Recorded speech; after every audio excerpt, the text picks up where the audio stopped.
va réussir à le faire maintenant. Je fais un petit coucou à David Malarme qui me dit: je suis presque en train de pleurer devant ma télévision. C'est ça un champion. David Malarme qui nous manque dans l'équipe d'athlétisme et à qui on fait vraiment un salut amical.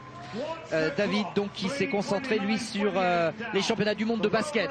La Coupe du monde de basket, effectivement. Voilà donc l'arrivée maintenant très proche pour Yohann Diniz qui a pris le drapeau, parce que c'est important. Bien sûr que c'est important, il le sait. Il le fait pour son pays aussi. Moi je me souviens la première fois que j'ai vu Yohann Diniz, c'était maintenant il y a quelques années, et il était il gagnait très peu, il était au SMIC, il gagnait le SMIC et il savait pas exactement comment il allait pouvoir vivre de sa marche. Et aujourd'hui, regardez, il est sur le toit du monde, il est en train d'écrire l'une des plus belles pages de l'athlétisme, et c'est vraiment un champion extraordinaire à la fois dans son corps et dans sa tête. C'est un garçon parfaitement équilibré. Certes, c'est un guerrier, donc de temps en temps il a tendance à s'échapper un peu de sa bulle, mais il a fait beaucoup de travail de ce côté-là. Il va peut-être inspirer Mayedine qui devrait faire la même chose. Ils sont voisins, ils sont tous les deux de Reims. Ils sont tous les deux Deux rémois. destins différents, très différents, un jour d'intervalle pour les deux rémois. Ouais, mais ça va peut-être aider Mayedine de voir comment Yohann a réussi à se contrôler, parce qu'à un moment il est sorti de sa course et à un moment on a cru que c'était fini. Eh bien pas du tout, il a réussi à se remettre dans sa concentration. Le drapeau va pas le gêner, pas plus que son short. Il n'y a plus rien qui le gêne désormais. Il n'y a plus rien, il est simplement maintenant en train de donner le maximum, parce qu'on lui a dit qu'il allait battre le record du monde et qu'il aura cette occasion unique.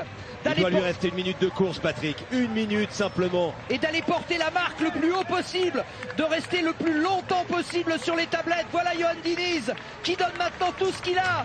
C'est extraordinaire ce moment, il est extraordinaire ce moment, parce qu'il donne à la fois tout ce qu'il a et en même temps il chavire de bonheur dans sa souffrance. Quel moment.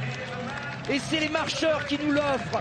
On pense à tous, on pense à Gérard Lelièvre, on pense à Thierry Toutain, on pense à Martial Fesselier, je sais pas encore, je veux dire, je vais forcément, quand je commence à égrener les listes, j'en oublie, qu'ils me pardonnent. En tout cas, tous ceux qui ont écrit la marche française doivent être très fiers ce soir, et aujourd'hui, ce matin, plus exactement, de ce qui est en train de réussir le facteur Vini. Je pense à Michel Giner qui lui a donné sa chance et qui lui a donné un salaire. Qu'est-ce qu'il fait? Pourquoi il s'arrête? Le record.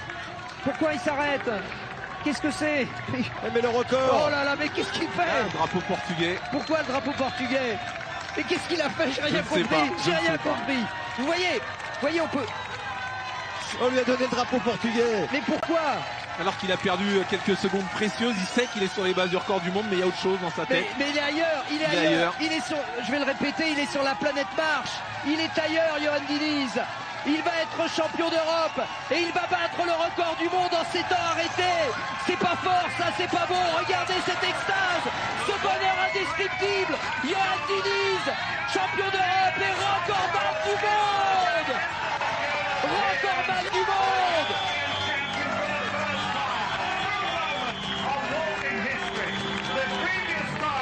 Oh là là là là là là. Quelle démonstration. Quelle démonstration pour Yohann. 3, 32, 33 et encore il a perdu avec une quinzaine de secondes sans doute. Mais ce bonheur il voulait le savourer avec le drapeau français, le drapeau portugais. Il nous expliquera bien sûr pourquoi le drapeau portugais, mais je pense que ça a une vraie signification pour lui. Les deux drapeaux emmêlés, donc le Portugal et la France. Je pense que ça doit aussi rendre très fiers tous nos amis portugais. Quel bonheur, quel bonheur. Il est félicité par Efernam là. Ah ouais, Robert Efernam, le champion du monde. Oh là là, quel bonheur. Dans les bras de Robert Efernam, très sport, qui est venu